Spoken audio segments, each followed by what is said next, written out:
Ya, selamat kembali para penonton semua, dan seterusnya kita nak berkongsi kepada anda berkenaan dengan scam membabitkan warga emas. Jadi menarik sebenarnya untuk kita bercakap mengenai scam, sebab banyak jenis scam, ada love scam dan sebagainya. Kalau membabitkan warga emas, baru-baru ini juga kita pernah bawakan mengenai sindiket penipuan haji dan umrah. Adakah itu juga diklasifikasikan sebagai scam kerana mangsa kerugian berpuluh ribu ringgit saya kira pada waktu itu. Bukan sikit-sikit kan Ridwan kan. Jadi ini antara perkara yang membimbangkan kita semua. Jadi saya kenalkan di sebelah saya yang akan memerincikan dengan lebih lanjut lagi, iaitu Datuk Ahmad Nordin Ismail, merupakan pengerusi Persatuan Pengguna Cyber Malaysia MCCA. Assalamualaikum Datuk. Waalaikumsalam. Dan juga di hujung sana juga ditemani oleh Colonel Haji Mustafa Ahmad, merupakan Naib Presiden Kanan Outreach dan Pembangunan Kapasiti Cyber Security Malaysia. Assalamualaikum. Waalaikumsalam warahmatullahi wabarakatuh dan salam sejahtera. Terima kasih kepada pihak RTM dan juga Selamat Malaysia telah memberikan peluang bagi kami warga emas, belum lagi warga emas. InsyaAllah akan berlaku warga emas untuk menceritakan sedikit tentang scam. Tapi kita kena pegang satu, all is gold. Baiklah. Kita mulakan dengan kenal dahulu. Boleh. Macam tadi saya sebut, kita pernah bawakan topik mengenai penipuan haji dan umrah. Ada love scam. Itu semua adalah saya boleh klasifikasikan sebagai scam. Biasanya scam apa yang terjadi di kalangan warga emas ini, Kenal? Silakan. Itulah yang bagi untuk makluman para hadirin sekalian, scam yang akan berlaku pada warga emas ni, selalunya warga emas ni selalunya naif dan juga mereka ni perjalanan hidup mereka semuanya adalah berjalan begitu lancar, baik, dan juga satu lagi tu dianya beruang. Bukan beruang, beruang tentang dapat gratuiti, tentang dapat EPF, dan ini yang menjadi kegusaran dan kita punya kerisauan kita, sebab mereka ni akan menjadi yang ditargeted oleh pihak scammer yang mana, dan selalunya kalau bila sampai ke warga emas ni, mereka senang tidak mahu perkara-perkara yang menyusahkan, yang menggusar. Jadi untuk menyelesaikan masalah tersebut dengan secepat mungkin. Jadi apabila seorang memanggil mereka, bila buat panggilan, masalah panggilan ni ialah dia tahu namanya, dia tahu bank account dia, dia tahu kadang-kadang IC number dia, dan ini yang menyebabkan mereka ni langsung mengingatkan bahawa yang scammer menelpon mereka itu adalah orang yang sebenarnya. Dan mungkin Datuk sebagai warga emas lebih mengetahui. Datuk sebagai warga emas tak apa, yang penting usia tu hanya nombor je. Okey. Jadi Datuk mungkin boleh kongsikan juga. Betul apa yang Colonel berbicara tadi tu. Sebab keluarga emas ni, pertama dia dah melalui liku-liku hidup. Okey. Apabila itu telah berlaku, dia ingat dia ni tahu semua. Dan kita ambil misalan satu ya. Apa yang perasaan seseorang apabila dia terima telefon, yang pertama sekali dia kata Assalamualaikum.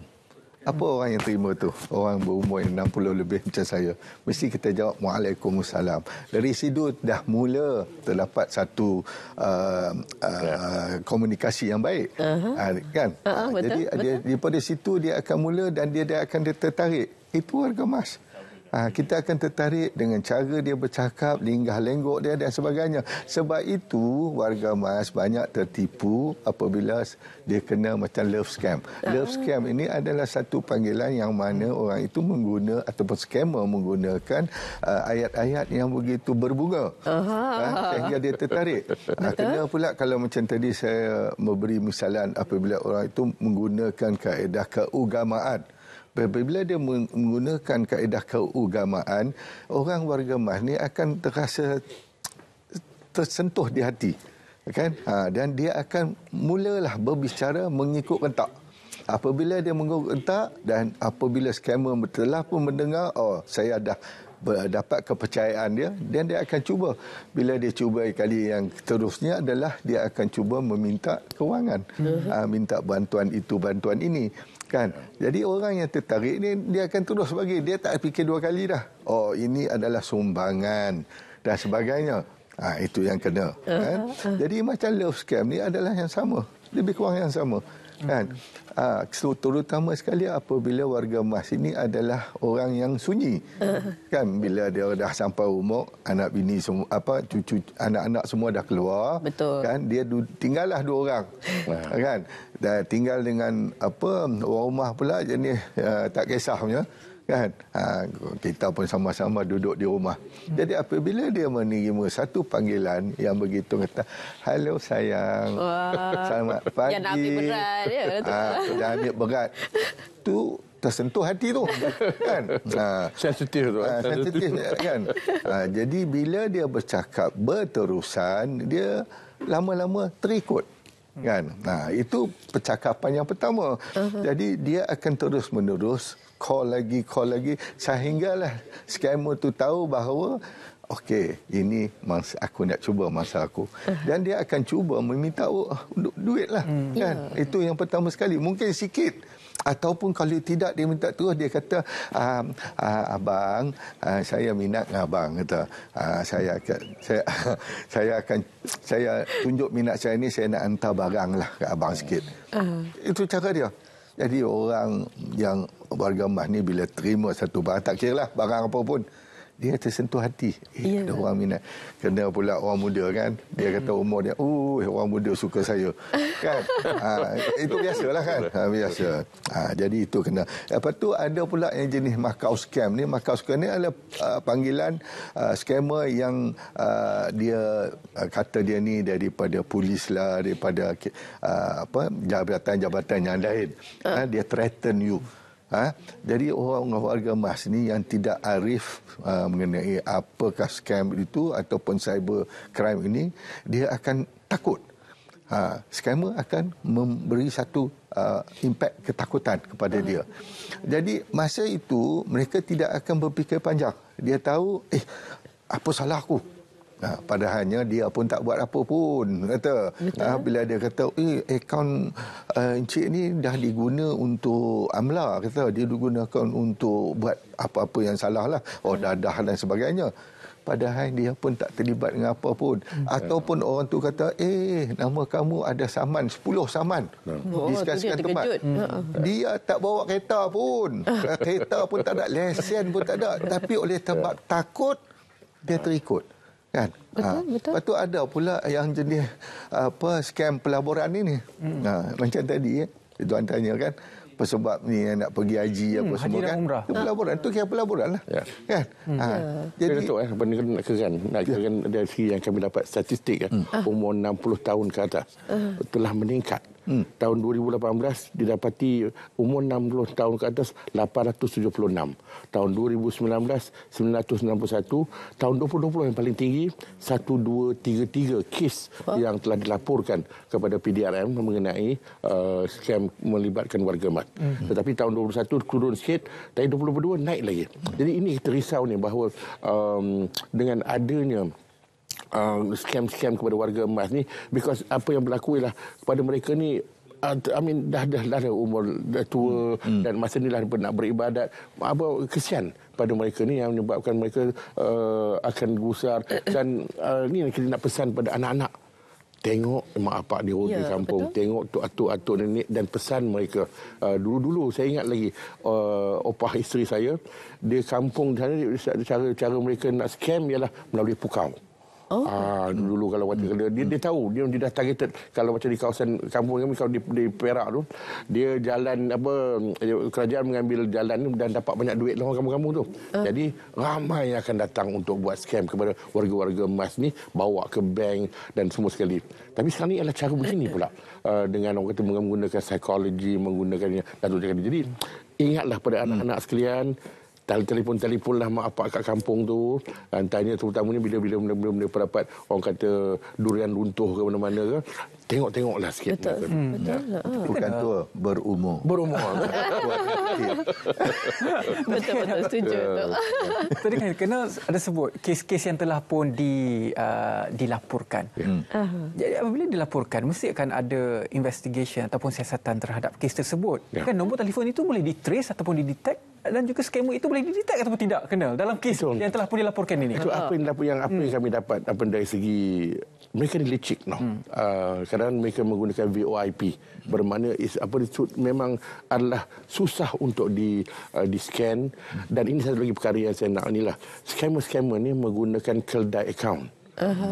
Duit-duit yang dimasukkan tidak akan masuk kepada akaun yang ada kena-mengena dengan scammer tersebut.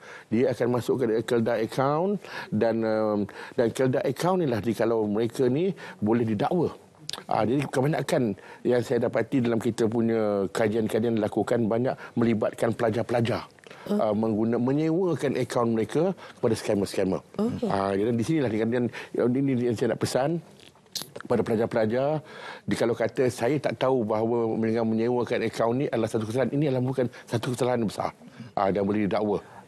Pelajar tersebut ataupun orang yang menyewakan akaun tersebut, adakah juga dikatakan sebagai mangsa scammer? Atau bagaimana?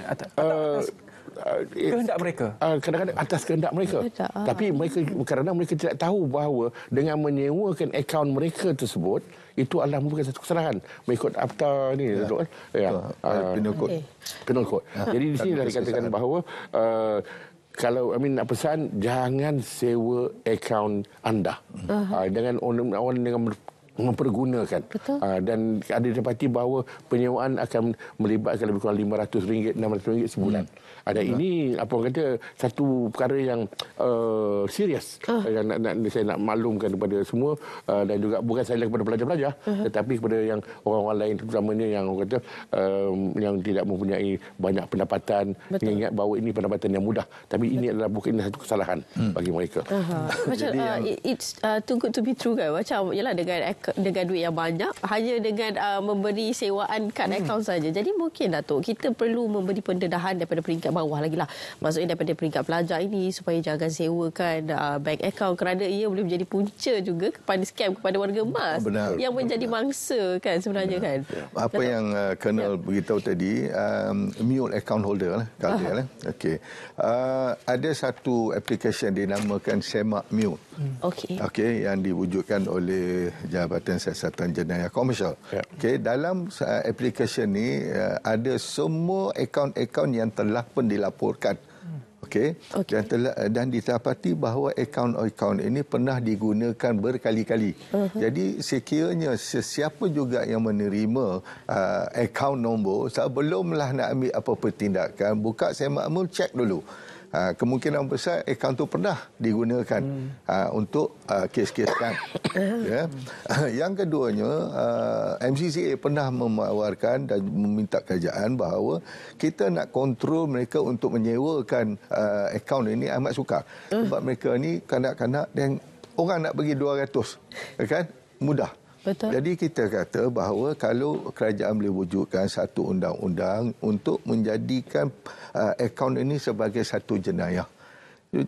Bila kita ada macam tu, seorang nak sewa pun fikir dua kali. Betul. Fikir dua kali. Betul. Kan? Itu je. Jadi takat itu kita war-warkanlah untuk semua orang. Kemudian saya difahamkan ada program.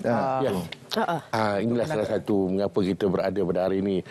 Untuk makluman para hadirin sekalian, kami dengan gabungan MCCA, MCPF, Selcom DG dan beberapa organisasi lain, kami telah menjalankan satu gabungan bertindak anti-scam. Jadi dengan coalition ni atau gabungan ini, kami telah mengadakan jelajah anti-scam kebangsaan dan telah diadakan di Selangor pada 18 Februari tempoh hari dan di Perlis pada bulan Mei baru-baru ni. Dan insyaAllah pada bulan September, pada 2 dan 3 hari bulan September ni di Borneo Culture Museum, kita akan mengumpulkan seberapa banyak peserta untuk kita adakan satu seminar berkenaan dengan ini face to face dengan mereka, menceritakan tentang jelajah anti-scam. Kami membawa pakar-pakar expert dalam yang tentang scam, dan juga kami akan bawa mangsa. Tapi mangsa ni dia tak nak kata dia ni victim, dia nak kata dia survivor. So insyaAllah kita akan adakan pada 2 dan 3 September di Borneo Culture Museum di Sarawak pada 2-3 September insyaAllah. Dan Yang Amat Berhormat Premier akan merasmikan bersama-sama dengan Yang Berhormat Menteri Komunikasi dan Digital akan berada bersama kami insyaAllah pada 2 dan 3 September. Datanglah beramai-ramai. Dan itu sebenarnya nak beritahu bahawa kami pun ada melakukan secara live streaming di Facebook cybersecurity.my.